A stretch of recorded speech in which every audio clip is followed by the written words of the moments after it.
Yeah, okay. Good.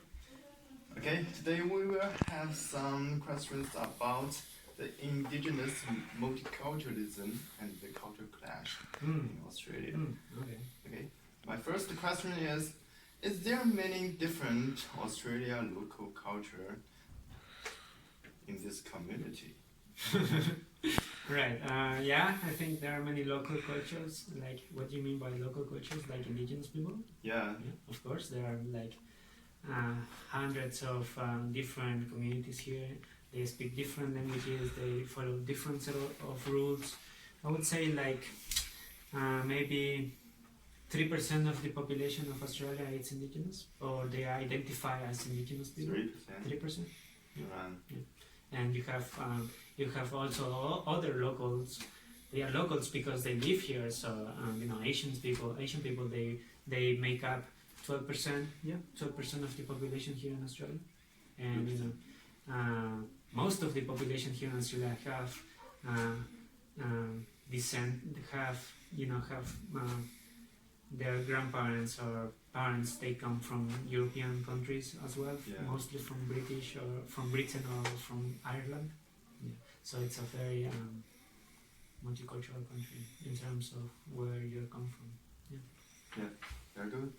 And the second question is, what is the difference between these cultures? Yeah. Right. Well, there is a We may have two examples. Yeah, two examples. There is two differences. There is, first of all, you need to know the difference between like Torres Strait Islander and or Aborigines people. These two groups make up. Islanders. Yeah, islanders. And original yeah, people. Yeah, that's these two groups, they make up what is called now the indigenous people.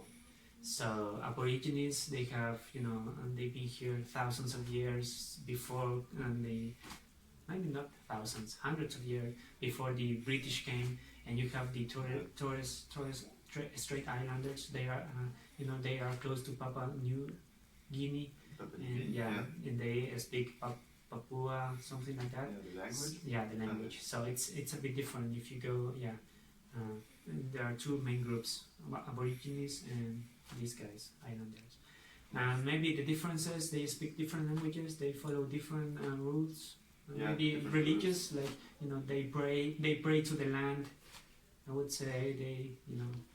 Yeah, I think also the different knowledge to the world. Yeah. Right. Yeah. Mm-hmm. Yeah. Go on. The third question is, does the multicultural clash these indigenous cultures? Sorry, could you repeat the question? Yeah. Does the multicultural clash these indigenous cultures? Right. So do they have clash between influence? Yeah. So do Australian culture influence indigenous culture? Yeah, the modern culture. Yeah, I would say yeah, because as an indigenous people, if you wanna go up in the ladder of success, you need to integrate into the community. So you will be influenced by the culture, by the Australian community, by their rules and their set of values. Yeah. So if you wanna integrate into the Australian community, you need to follow the rules, of course. Yes. And the fifth question is... So there is a clash, maybe. There might be a clash. Yeah, there must be a clash. Please go. Feel good, fair enough. How do these local multicultures integrate in the community? Yeah. Well, indigenous people, as I told one of your friends, 31% of the indigenous people have already been integrated into the community. So I don't think there might be some clash still, but overall I think the Australian community has been able to integrate indigenous people into their communities. So I think that was your question. Yeah, that's my question. Yeah. And the last question is there someone refused to accept the indigenous multicultures? No, Yeah. I don't think there is someone who refuses. Someone in Australia, an Australian. There might be, I don't know everybody, but overall they, as I told you, they've integrated people into their daily lives. I don't think they will embrace their beliefs. They will not say, the land is what I should believe in the land, no. But maybe they will respect. They will say, okay, you're indigenous, okay, that's good. As long as you don't harm, you don't make any threats to me, or as long as you don't harm me, that's okay. Okay. Yeah. Okay. We That's all the run out of questions. time. We run out of time. Okay. Yeah. Okay. Thank you so much. Farewell. To meet you, Tigo. Hi, nice to meet you. Today I just read the racism and discrimination, this topic, and I have some questions for you. The first question is that, do you think the policy of white Australia still influence the indigenous Australians' behavior? Right. Well, as I told you before, I think the white Australian policy, the white Australia policy doesn't influence indigenous people in any way, because this policy was meant to stop people from outside Australia, for example from Asian countries or Pacific Island countries, to come into Australia and then take up resources, I would say, because this law started in maybe 1850, I would say, like when Australia discovered gold, and then maybe lots of Chinese came to profit, and then they started like trying to stop people from outside to come into Australia and then try to exploit the resources. So I think white Australian policy doesn't have anything to do with indigenous people. It has to do with people outside Australia. Alright, nice answer.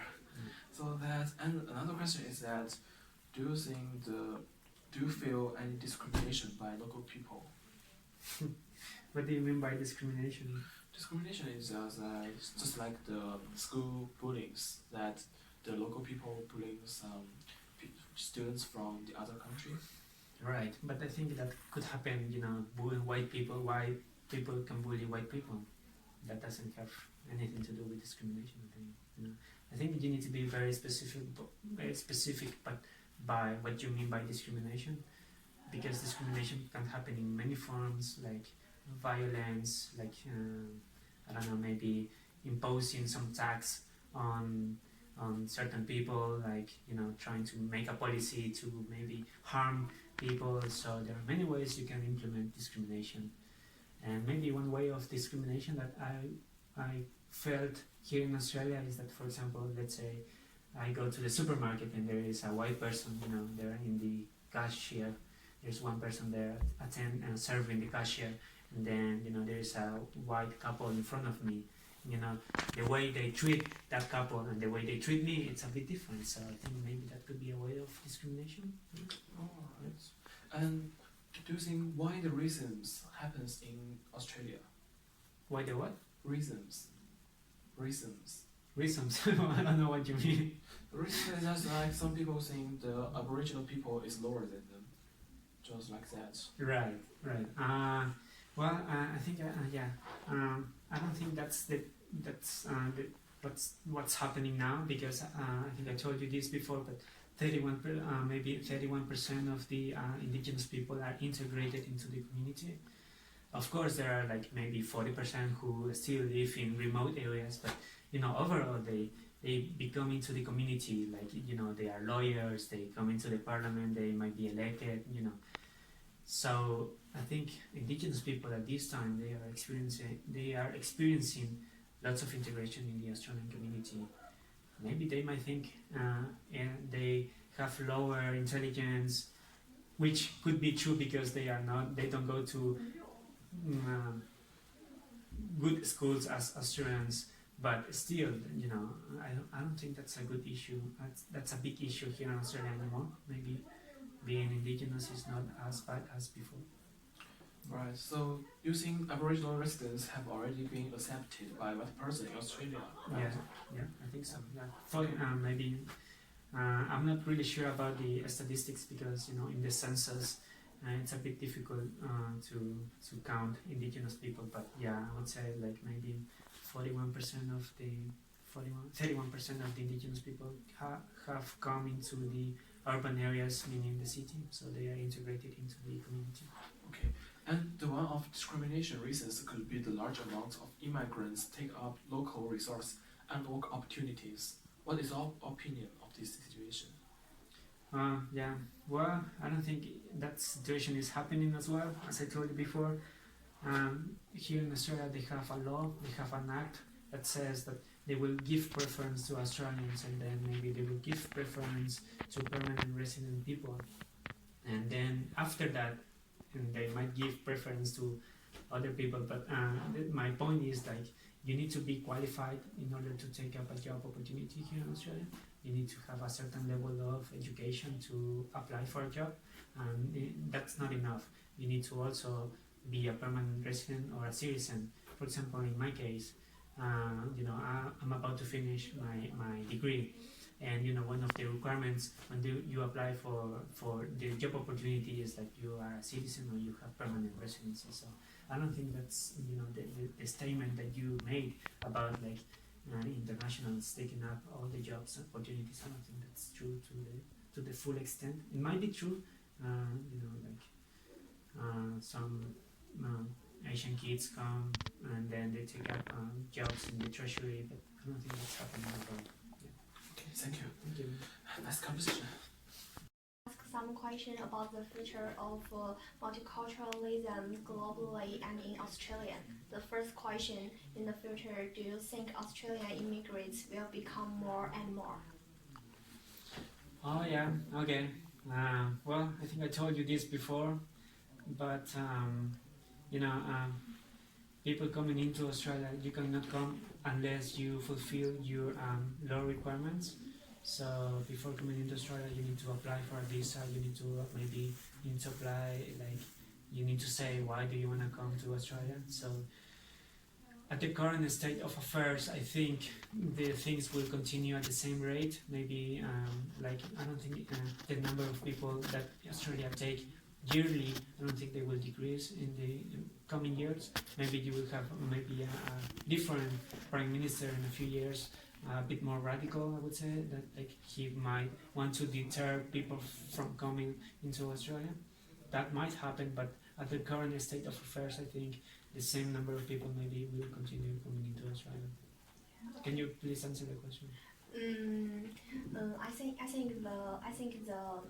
maybe in the future more and more immigrants come to Australia because Australia have the good environment, whichever for student or workers, they can come to Australia to find the good chance. Yeah, agree. The second question: now the culture of some immigrants in Australia maybe not fully accepted. So in the future, do you think the culture of immigrants will be better accepted by Australians? Yeah, that's a really good question. For example, like I am from South America. Let's say I go to your country. You have your set of values. You have your set of rules. How you do things in China might be different. How you do things in Ecuador and South America. So if I go to China, I don't think you people will embrace how I do things, like maybe religion. You will not embrace it. So it's the same thing here in Australia. If maybe you come from China and you want people to embrace your culture, it might be a bit difficult because they already have their set of values set in place. So I think, what you mean by accepting, I think you mean is like respecting, like, if you, like, for example, we talked about like Muslims, like eating, they prefer to eat halal meat. So in Australia, they would not say to you, please don't eat halal meat. We don't allow that here in Australia. I don't think that would be the case. They would just, as long as that doesn't come in conflict with the Australian law, I think that's okay. As long as you don't break the rules, you will be fine. Yeah. Okay, the last question. In the future, if the number of immigrants increase, do you think this is a good thing or bad thing for Australia? Right. Okay. So as an economist, I'm doing economics, so I know that, for example, decisions based on race, based on gender, that will decrease welfare, that will stop people from achieving what they want to achieve. So I think maybe allowing more people to come into Australia, that's a good thing. I think I told you this example before. Like for example, lots of people come into Australia to study, right?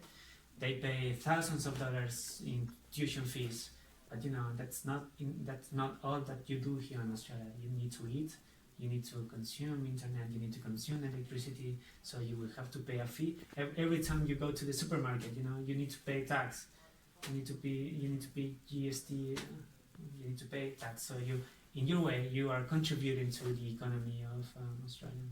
Yeah. Okay. So that increases welfare, I would say. Okay, thank you. Thank you.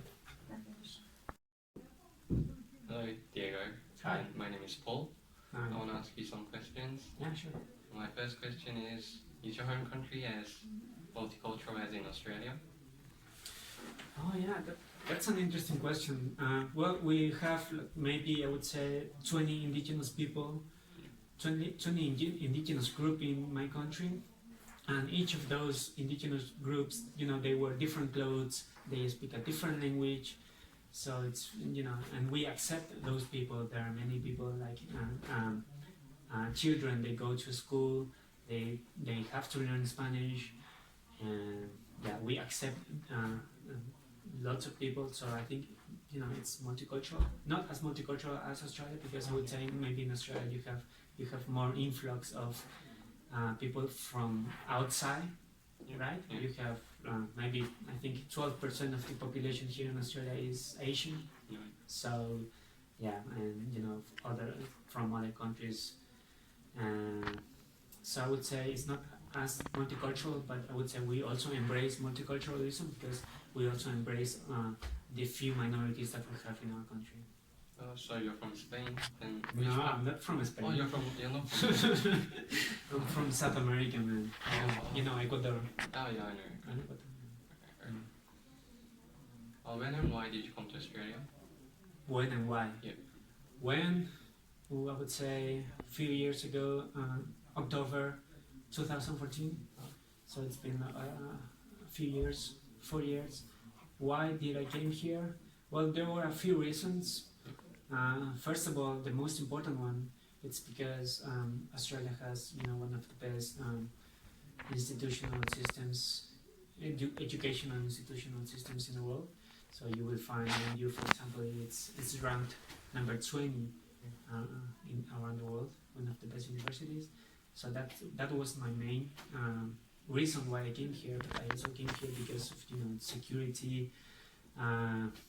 Like unemployment rate, it's very low. For example, I don't think you know this, but Australia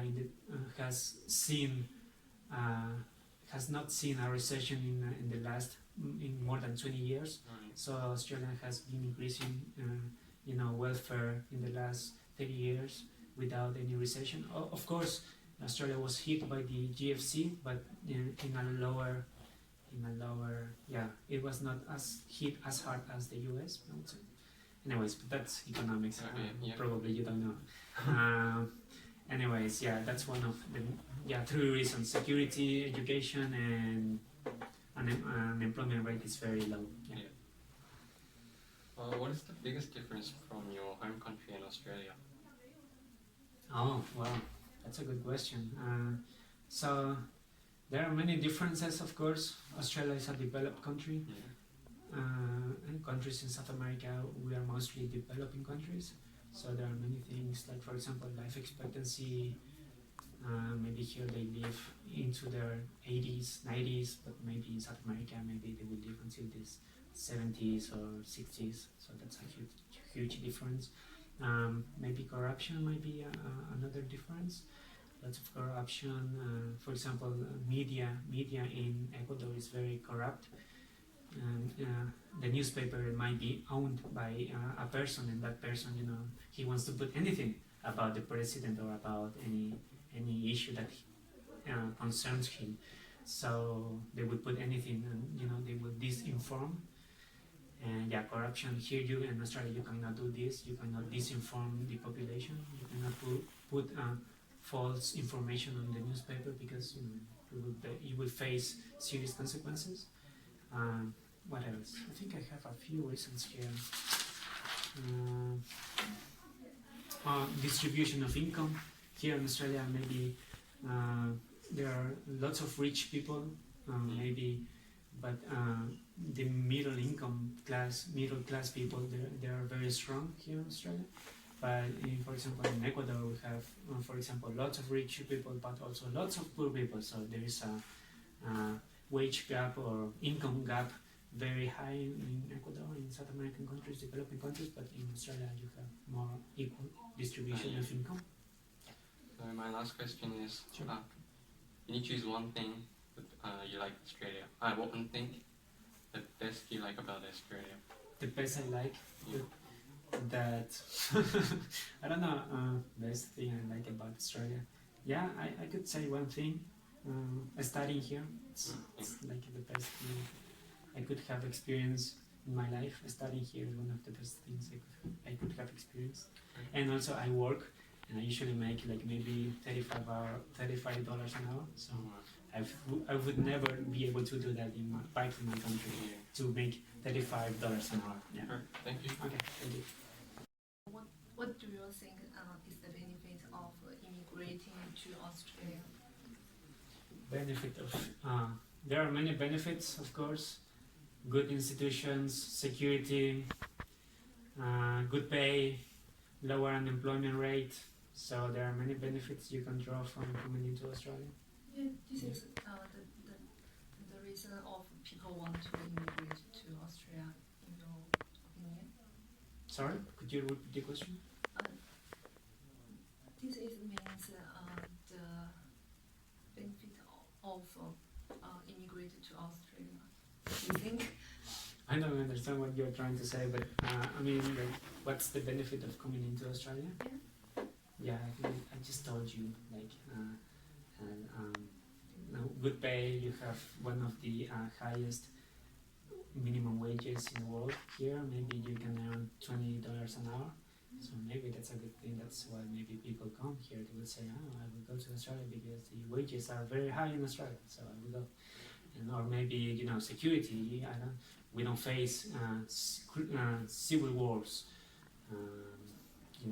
For example, you can go walking on the street at very late hours at night, and maybe nothing will happen to you. You will not get mugged or robbed. Yeah. So security, good institutions. You have one of the best, like few of the best universities around the world. So that's maybe one hot spot destination because of that. Australia, I think it's one of the good countries to come in study.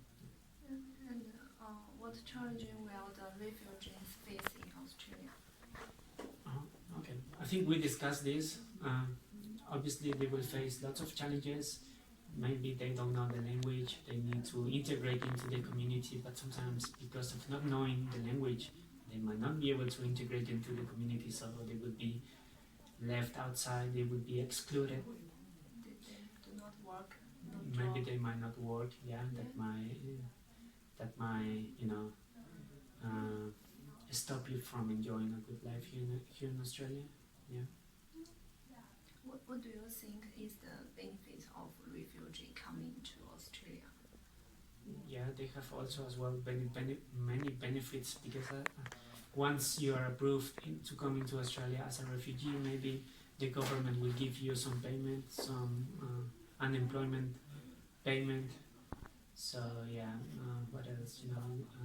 Usually refugees come from war-torn countries. There are civil wars, lots of people fleeing from the country, people killing each other. So when they come here, they don't need to face that. So it's a huge benefit.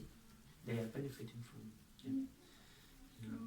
Do you think why people want to migrate to Australia, or not? Is Australia no other country like America? Maybe they will not. Well, I think America is a bit different because of the gun violence. It's very acute. Just someone can come into the college with a gun and shoot a bunch of people. So So that's a bit different here in Australia. They banned guns since 1990s, I would say, mid 1990s. So yeah, as I told you before, Australia has many benefits. Like I think I told you this before, like education, security, payment, high expectancy, high life expectancy, low infancy rate, like birth rate. In other countries, maybe in developing countries, people, babies die at a very mature age, so that's high birth rate. But here in Australia, they don't have high birth rate; they have low birth rate. Also, death rate, they have low death rate. And what challenges will the migrants face in Australia? Maybe the language, I would say. Yeah, because some people, the mother language not English. Yeah, of course. That's like your mother language is Spanish. Yeah. Just only the language. Maybe cultural differences, like maybe people from religious countries coming to Australia and they will find out that Australians might not follow religious that closely, What else? For example, no, I can't think of anything else like religion, maybe language. That's what I think. And from culture, like culture. Like what? That's like in our country, and we do not like see your face a long time. We think this is not a good thing. Really? Yeah. So if I don't see you for let's say a month, what would you think? Maybe. He's dead. Yeah. It's not good. Okay. No, maybe, for example, like we studied in the class, in the conversation group before, like for example, not making eye contact, Here in Australia, it's essential that you make eye contact, that you express things with your body. So, maybe in other cultures, like, not making eye contact, that's okay, that's socially acceptable. Maybe here in Australia, that's different. So maybe people struggle with that. Okay. It's terrible? Yeah. Okay, thank you so much. Thank you. As an international student, what do you think about the benefits of multicultural experience? Alright, could you please say maybe hello, how are you? Okay. Now Hello. I'm gonna ask you some questions, right to the point. I like that. Also, what was your question? What do you think about the benefits of multicultural experience? Well, yeah, obviously there are many benefits about multicultural experience. For example, you interacting with other people maybe helps you increase your creativity, because you need to take into account different point of views. You need to be respectful of how other people do things. So in a sense, I think it's a good learning experience, because you learn from other people, you learn from other backgrounds, and then maybe you can incorporate that into your way of doing things. Yeah, if that helps. Yeah, so I think there are many benefits of having like different friends from different cultures. You can express. Sometimes you need, even though you understand the language, you need to understand how the way they communicate. Even though you know English, you know how to say things, but that's not enough. I think you need to understand how people say things, how they communicate, what do they want to mean by saying this or saying that. It's just not about understanding the language. It's about understanding how they communicate.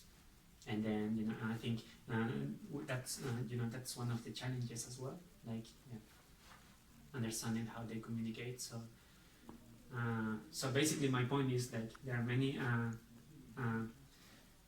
benefits you can draw from interacting with different people from different cultures. Yeah, that increases your creativity. I agree. Yeah. So what about the challenges? Challenges, yeah. Like for example, you come into Australia, maybe you have a different set of rules, you have a different set of values, perhaps.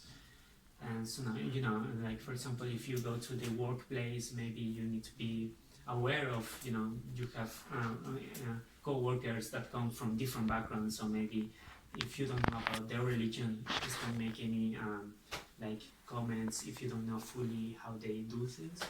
So that's one of the challenges, like accepting and respectfully, accepting how they do things. Yeah, I think that's one of the main issues. Like, yeah, trying to interact with people with different. What will you do if you have these challenges? What would I do?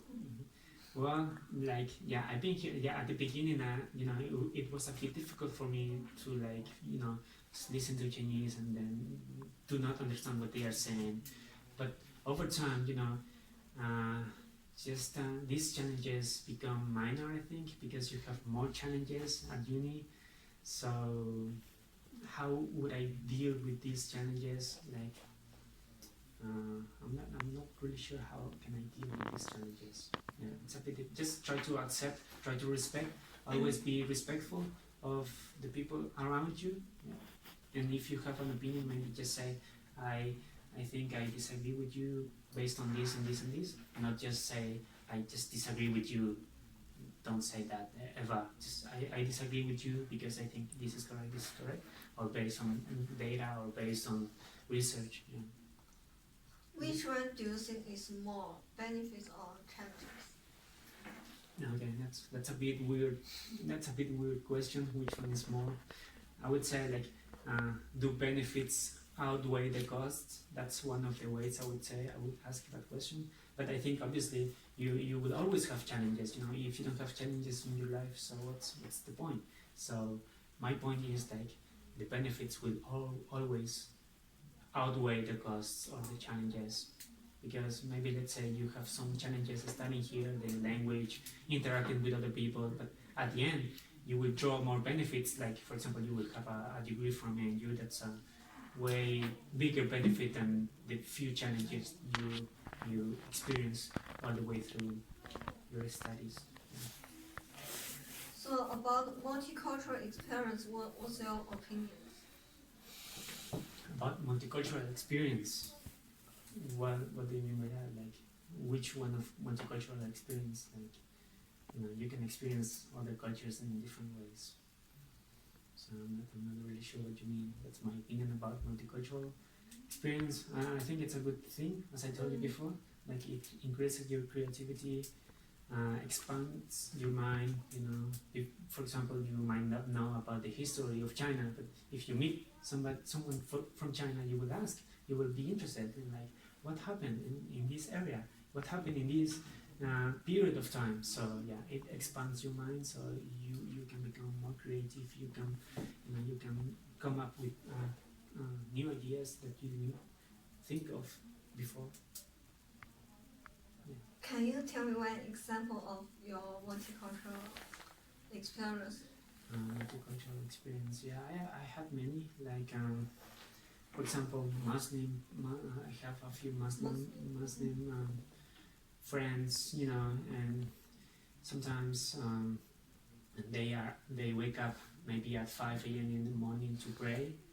So that's one of the things I've never seen before.